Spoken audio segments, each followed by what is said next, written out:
Welcome to Turf Talk on TrinityMirror.tv. I am Ramraj.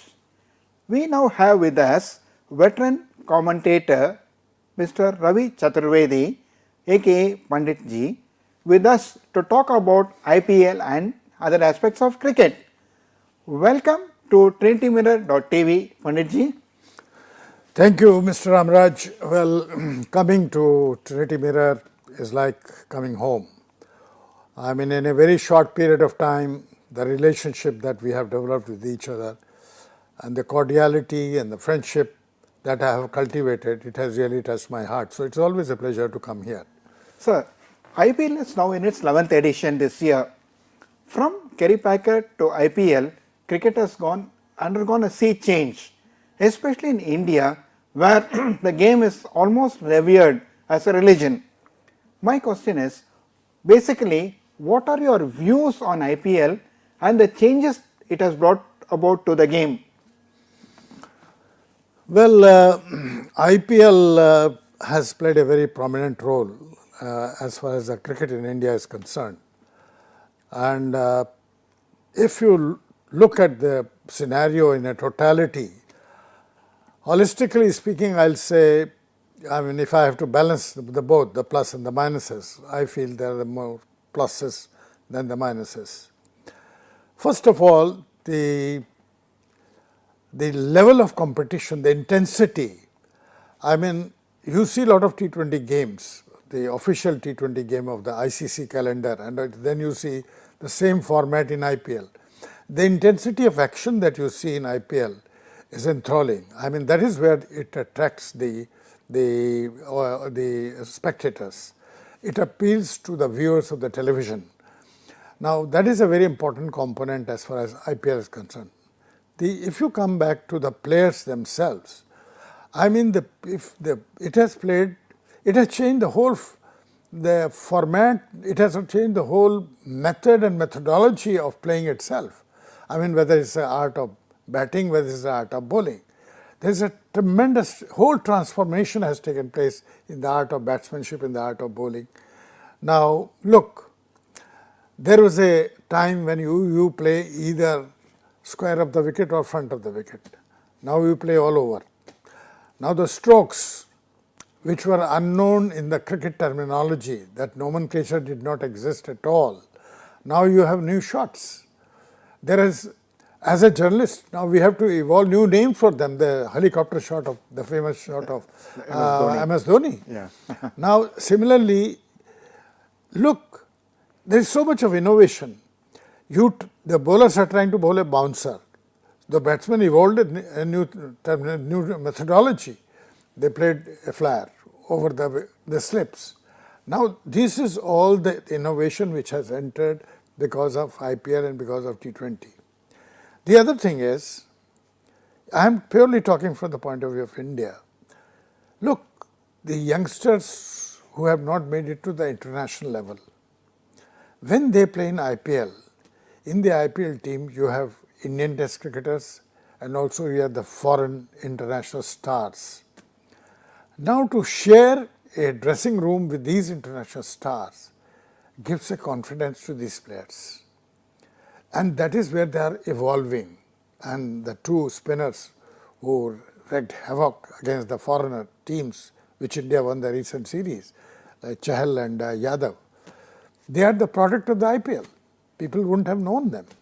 Jasprit Bumrah, he would have been in obscurity, but for IPL. So IPL has also thrown up a lot of talent for the Indian cricket. Last but not the least, as a teacher I don't believe too much in money, but still, these players who are playing only first class cricket, Ranji Trophy, for them it is a big boon that they are getting big money now. Some of them are coming from a very modest background, very humble background. For them, IPL is a door opener for prosperity of the family, not only for themselves, for the entire family. So in this way, I think IPL has been a big gainer. But when you look, I mean, I have played orthodox cricket. I have watched a lot of orthodox cricket and I have commented on test cricket I am talking of. That art is missing now. You have a ball outside the off stump and you always, most of the shots in IPL or T20 that you see, they are in the region of mid wicket to square leg, So because you play cross-batted cross-batted shots. shots, yeah.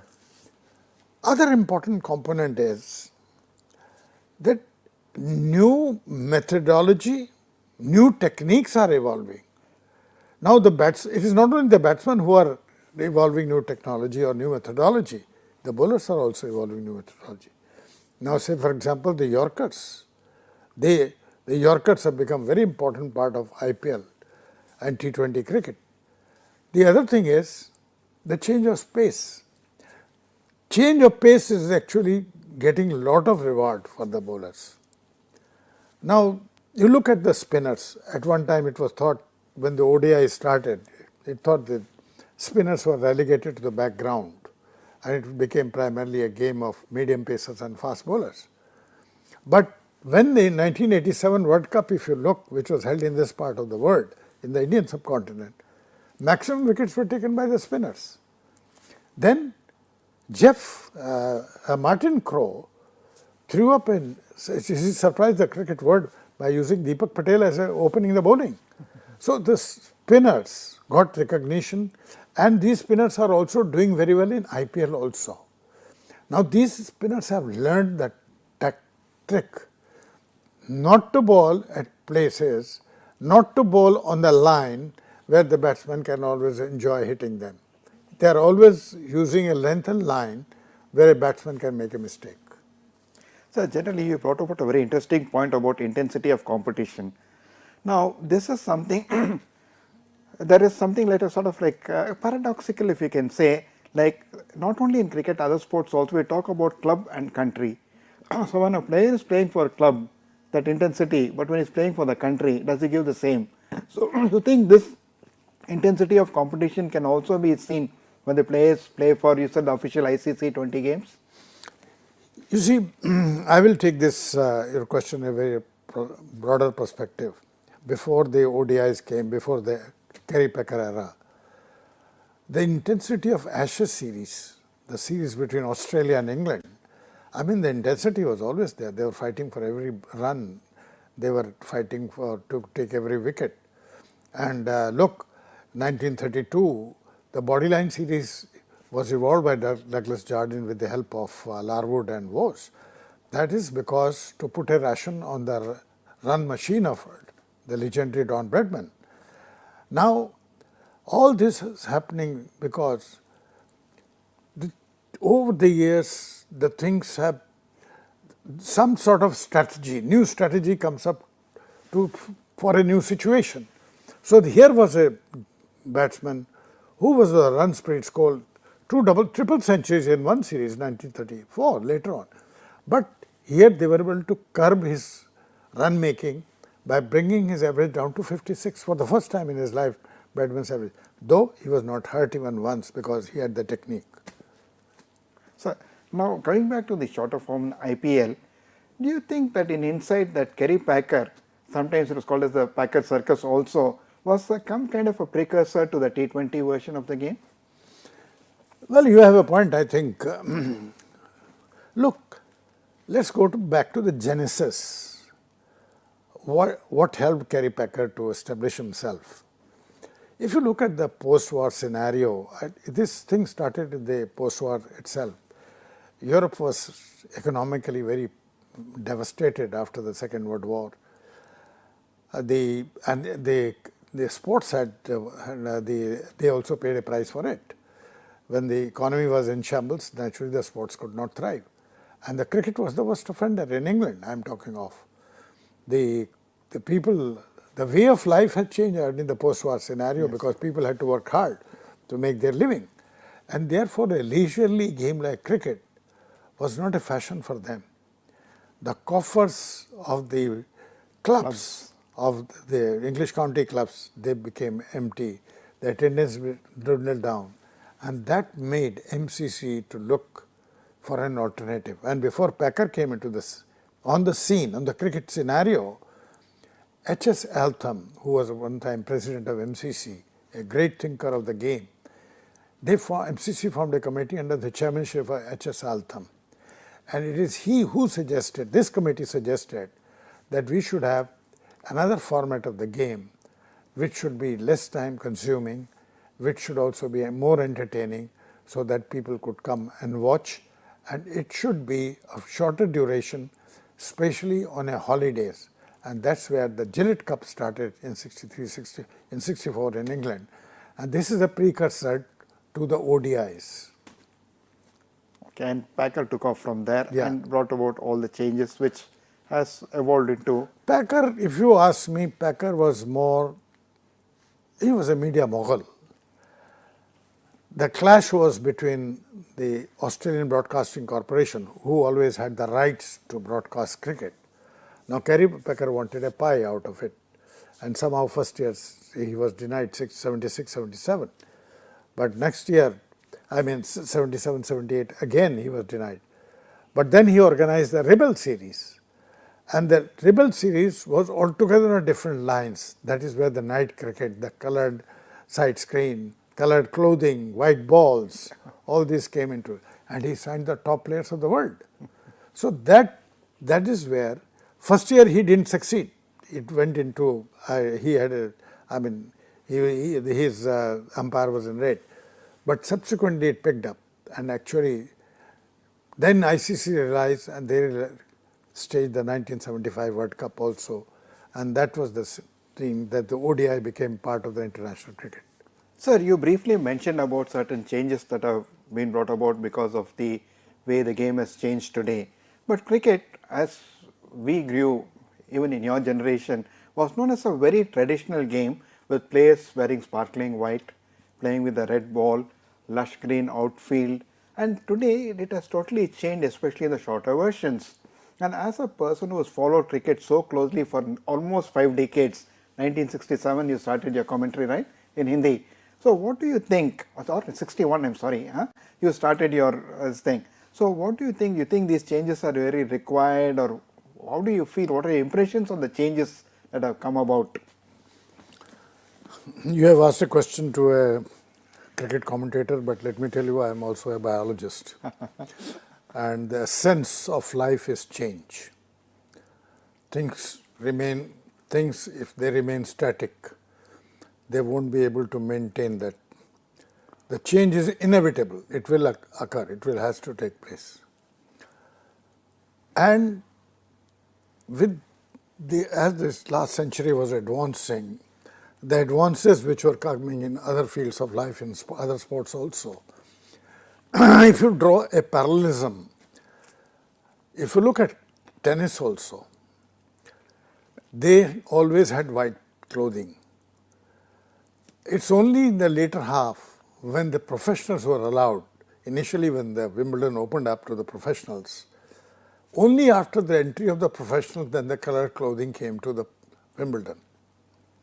Now, if you draw a parallelism, the changes or metamorphosis which is occurring in the other sports, it has to occur. It was a natural corollary that has to occur in other sports also. And therefore, the old format which existed had to be changed because people were more interested. Though it is if you ask me, Test cricket is the mother cricket. Everything stems out of it, it grows out of it. But there was a need of the hour was to have new innovations, the new format. And therefore, what we saw in the prime time of our lives changed and had to change. The time, the demand of the time was there.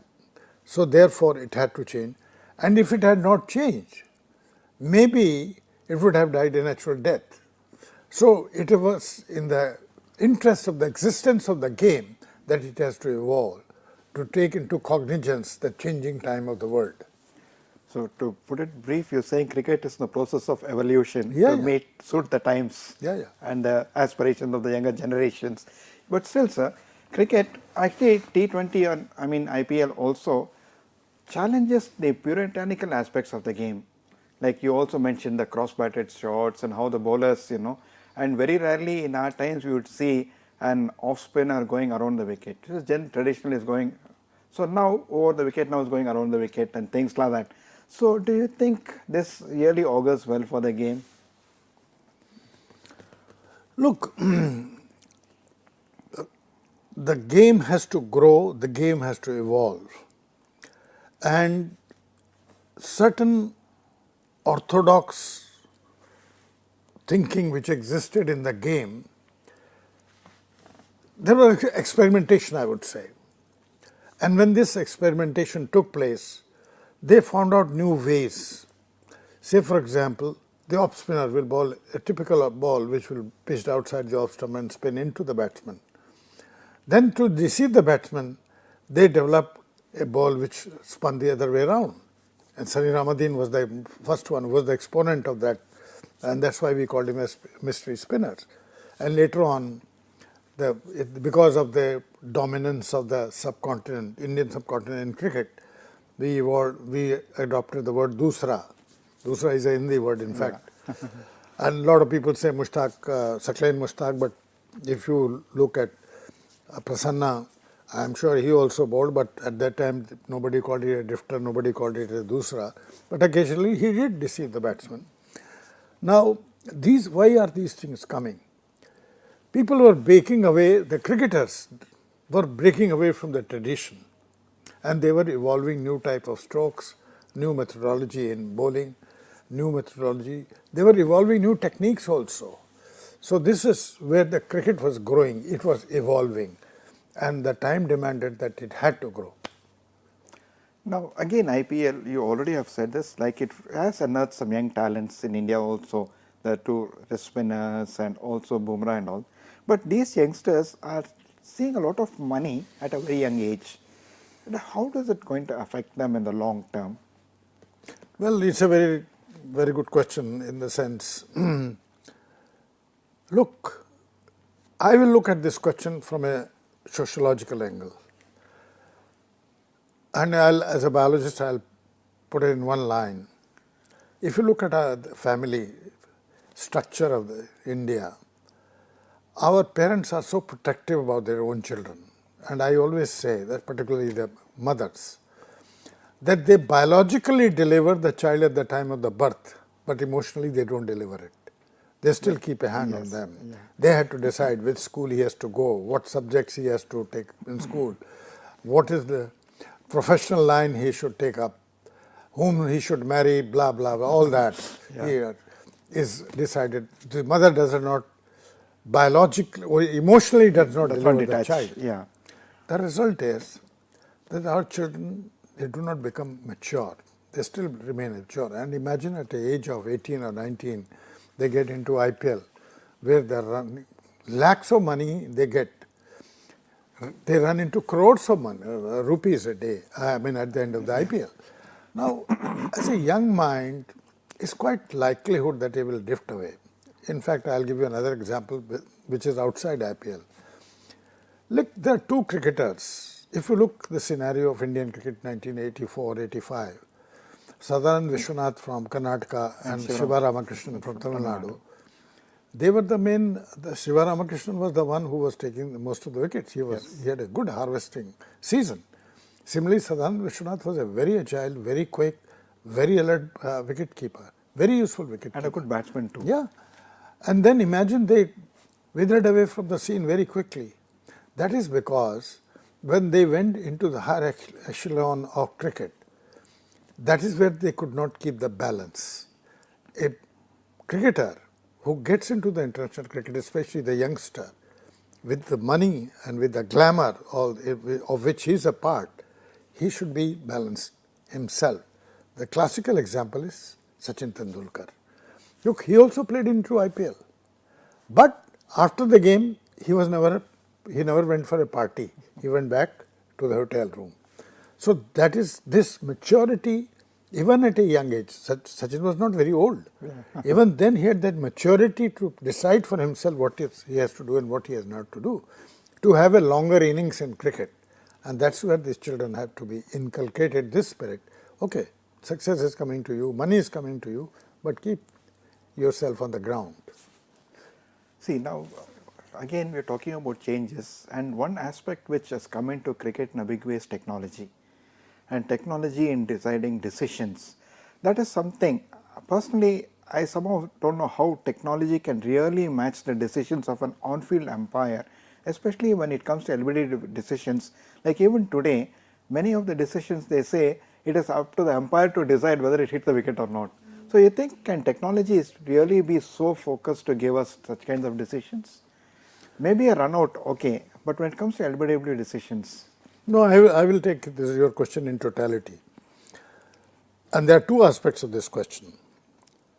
The first aspect is that this game was a gentleman's game, isn't it? Yeah. And we believe that the man in white robes, he was the ultimate authority to decide on the field activities. And when his finger went up, people walked away. There was no controversy about it. It's like a judge giving a judgment, and you can't, Supreme Court judge giving a judgment, there's no appeal. Yeah. Now look, you have given an umpire a status. Now you are raising a finger against the judge now with the DRS and all this.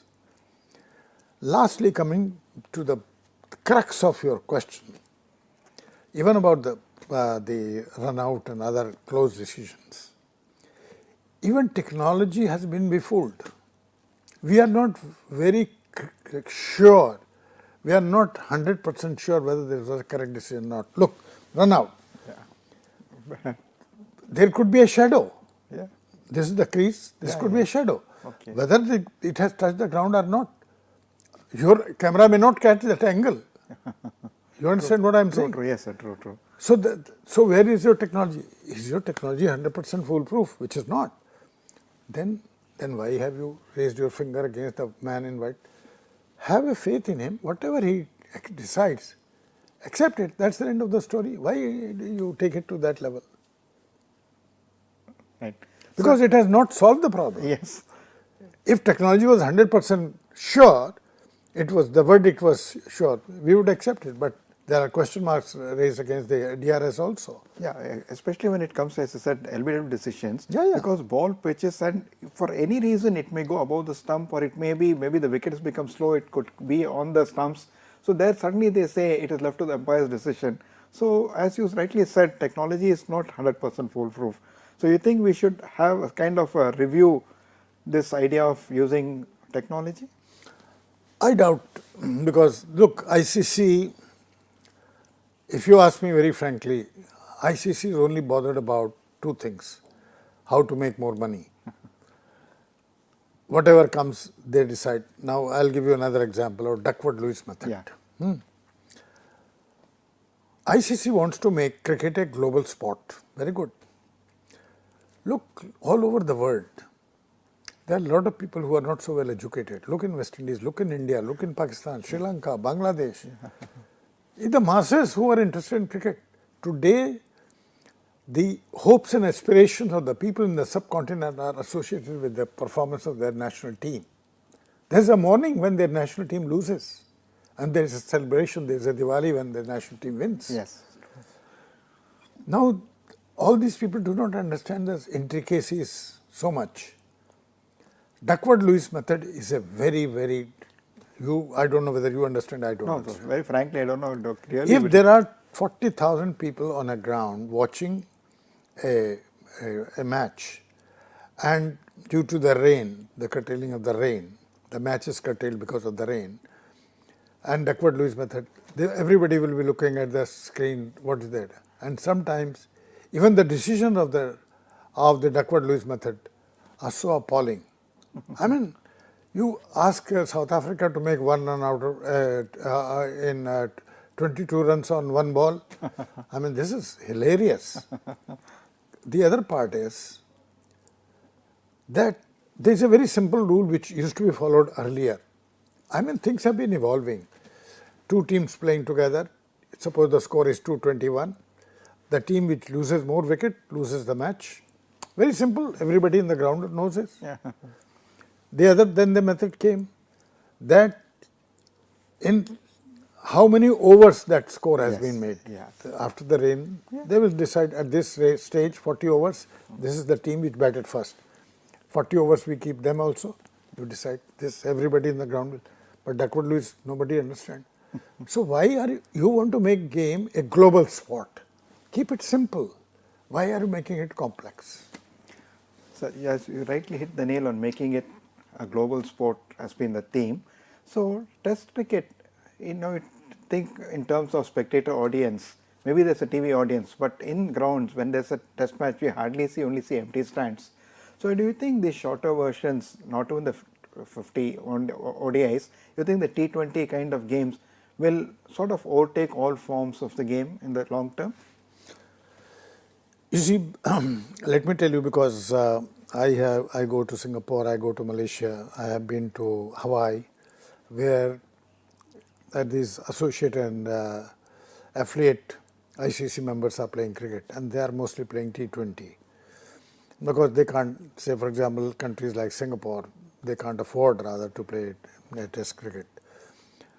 But from that point of view, those nations who are coming up into cricket, naturally they will take to cricket, which is a shorter version.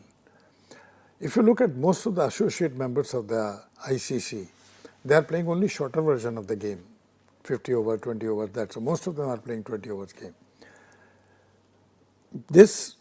But let them, if they don't have the feel of a longer version of the game, I am not saying of Test cricket, let them have a feel of the longer version of the game, where they stay at the wicket to wait for a loose ball to make a particular shot. And I come back to the bowlers. It's a batsman's game. A bowler may be trying something that he may try to a fast bowler will try that somebody may, flash outside the off stump. He may not flash one or two balls, maybe on the last ball he flashes. He's trying. Now these are the game aspects of the game which appeals to a connoisseur of the game, Now these things you will be missing in these things. But let me also very openly confess that the demand of the time is for this version of the game, and this will take the game, they'll make it popular and keep the money flowing into the coffers of the cricket. So one last question now. Like as you said, making it a global game, but we have seen, apart from associate, like in the US or other places where cricket is not popular but is trying to become popular, most of the players, they're either of South Asian origin or they're of British, Australia, where the game is popular. So how can this game become like more of a local game, like involving the local population? What can be done to make cricket more popular? I watched some ICC played tournaments and ACC, Asian Cricket Council tournaments in Singapore 2-3 years back, where both the level of cricket was being played. In most of these teams, whether it is Singapore, whether it is Malaysia, whether it was Bahrain, whether it was Saudi Arabia, whether it was Kuwait, whether it was except Maldives and Bhutan, most of the players are expatriate Indians, Pakistanis, Sri Lankan or Bangladeshis. Oman, they are trying to have an Arab, team, but they have not been able to as yet. I think they are trying hard, and I think they have some cricketers. But let me tell you, some sports, they are in your DNA. In our country, if you look, you go to Goa, you go to Kerala, you go to Bengal, you go to Northeast. Football is very popular, isn't it? Yes, very. Cricket is not in the DNA of the Arabs. Yeah. so this is my feeling. I mean, so, and as you say, very rightly said, I went to Hawaii. Who were the cricketers? Indians, Kiwis, Australians, West Indians. That was the Honolulu Cricket Club. Yeah. So, as you very rightly said, it is the expatriate the community, Southeast Asian community plus the West Indian community, or the Australian or the Kiwis or the British, they are the one who are playing there. It's not the locals who are playing so much. But once the game is established, I'm sure the locals will also come up and they will play the game. But ICC is very clear that the locals should also be. But when they have the club tournament, that is where the locals are also playing. Thank you very much, sir, for sharing your views on IPL Thank and you. cricket in general and making it a global sport. Thank you. I wish cricket becomes a global sport.